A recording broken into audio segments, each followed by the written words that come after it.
اچھی بات آپ نے پوچھی. اصل میں وہ بات حدیثوں میں ہے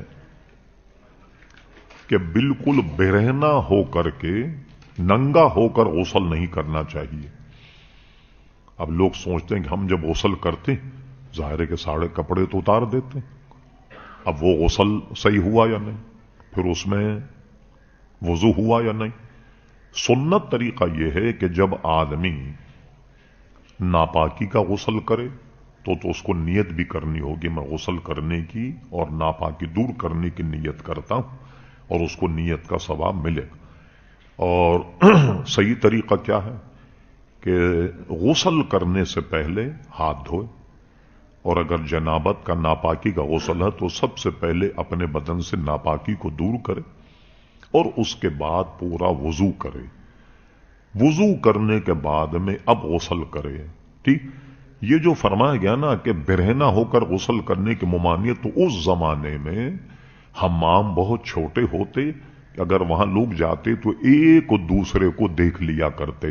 اب جب کہ چھتیں بالکل بند ہیں, دیواریں چاروں طرف سے ہیں, اور دروازہ موجود ہے, تو کسی کے دیکھنے کا تو سوال ہی پیدا نہیں ہوتا. تو وہ ممانعت تو ختم ہو گئی. اچھا, اب پہلے وضو کرے اور اس کے بعد میں غسل کرے. اس غسل سے جو بھی نمازیں پڑھیں وہ باوضو ہے, اور اس کے بعد اس سے نماز جو ہے وہ اس سے ہو سکتی. اب آئیے, اگر کوئی آدمی وضو نہ کرے اور غسل کر لے تب بھی اس کا وضو ہو گیا اور غسل بھی ہو گیا, مگر جو وضو کرنے کی سنت کا ثواب تھا وہ نہیں ملا. اب میں تھوڑا سا آپ کو دنیاوی تجربہ بیان کرتا ہوں. ایک مرتبہ میں دارالامجدیہ میں بیٹھا تھا, تو کوئی آئے دنیا دار صاحب, آپ جانتے ہیں کہ زری بات ہو, کہتے ہیں بھائی یہ کیوں ہے, یہ بڑا مسئلہ ہے ہمارے نوجوان, ایسا تو یہ کیوں ہے. یہ لفظ کیوں جو ہے نا بڑا خطرناک. کہنے صاحب, جب عام طور پر غسل کرنے میں وضو بھی ہو جاتا, ظاہر جب غسل کریں گے تو سر پہ پانی ڈالیں گے تو مسا بھی ہو گیا, جب ہاتھ پیر دھو رہے ہیں تو ہاتھ پیر بھی دھل گئے, اور جب دھو رہے ہیں تو پیر بھی دھل گئے, منہ بھی دھل گیا, سب ہو گیا. پھر اس کے بعد وضو کی کیوں وہ لگائی گئی. اس کا شرعی جواب تو یہ ہے کہ جب آدمی غسل سے پہلے وضو کرے تو غسل کا ثواب تو اپنی جگہ ہے, وضو کا ثواب بھی ملے گا.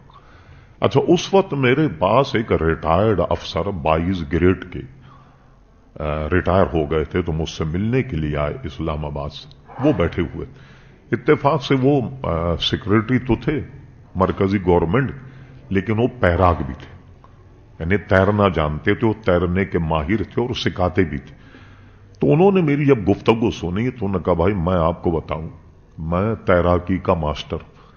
ہم لوگ جب تیرنے کے لیے لوگوں کو سکھاتے ہیں تو ان سے کہتے ہیں پہلے تھوڑا پانی لے کر اپنے بدن پہ ڈالو ہاؤس میں یا داخل ہونے, پھر تھوڑا سا پانی لے کے اپنے سر پہ ڈالو, پورے بدن پہ پانی ڈال کر اب پانی میں گھسو.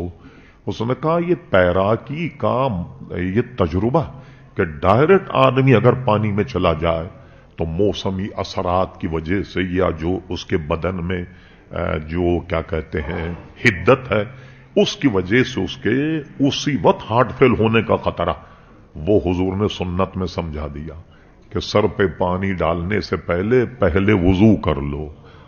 دیکھا آپ نے کتنی حکمت ہے. وہ حکمت ہماری سمجھ میں آئے یا نہ آئے, لیکن حکمت اس میں دیکھیے کیا کہ پہلے یعنی منہ دھو, ہاتھ دھو, مسا کرو, تاکہ پانی جو ہے تمہارے بدن پر جب اثر انداز ہو, اگر وہ حدت ہے وہ کچھ ہے تو وہ جو ہے وہ اپنی جگہ قائم ہو. اب اس کے بعد میں سر پہ پانی ڈال کر غسل کرو.